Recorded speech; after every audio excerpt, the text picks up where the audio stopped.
You have the textbooks on your desk. You have a quiet room and high-speed internet. You're intelligent enough to pass, yet you're sitting there completely frozen, unable to start even the simplest assignment.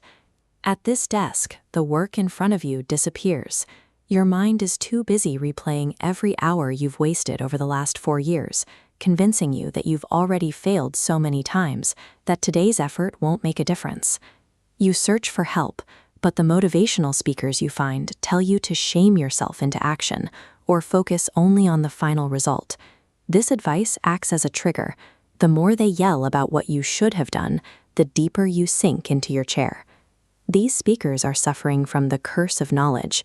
Because they already know how to succeed, they communicate only the end results, lacking the vocabulary to explain the internal process of change. When they don't know how to fix your internal resistance, they default to calling you lazy. This paralysis is not a moral failure or a lack of character. It is a biological survival mechanism where your brain actively manipulates your behavior to avoid the emotional pain of your past failures. Your conscious mind, the prefrontal cortex, is the part of you that makes plans. This is the outer brain that looks at a calendar on Sunday night and designs a flawless 7-day study schedule. But deep inside sits your limbic system, your automatic center, housing habits and emotional reactions.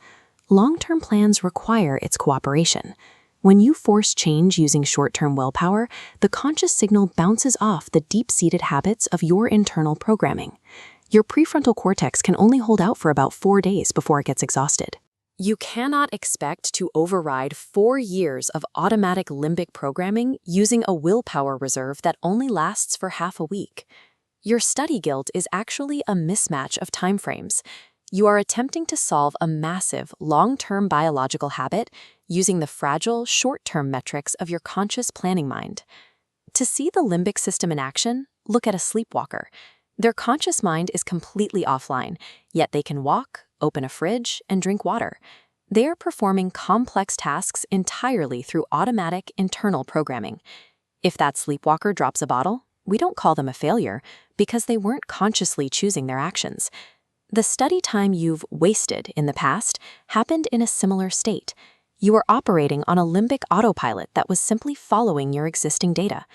We ignore this biology because of the superpower student myth. We look at figures like a young Bill Gates and tell ourselves that success requires working 14 days straight on 2 hours of sleep, effectively trying to turn ourselves into machines. Attempting to live up to this robotic ideal destroys your conscious willpower. When your prefrontal cortex eventually gives out, you crash back into your old habits, stop working for weeks, and trigger the very guilt you were trying to escape. Attempting to maintain a perfect study streak is mathematically and biologically guaranteed to cause a crash, keeping you trapped in a permanent cycle of burnout. Breaking this cycle starts with active self-forgiveness.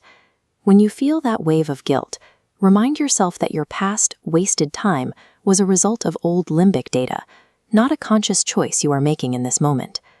This chart shows why we must shift from the peak performance model to the tortoise average.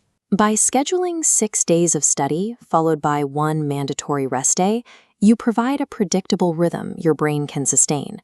Mentally simulating the specific steps of your session, like the feel of your chair or the sound of your notebook opening, acts as a flight simulator for your brain.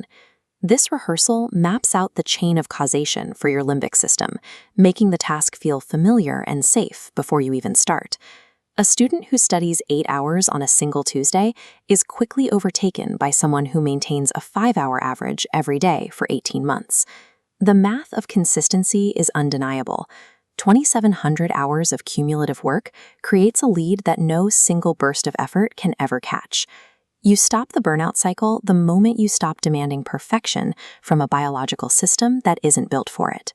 By forgiving your past and accepting a realistic daily average, you align your conscious goals with your internal programming, allowing you to stay on the path until the job is done.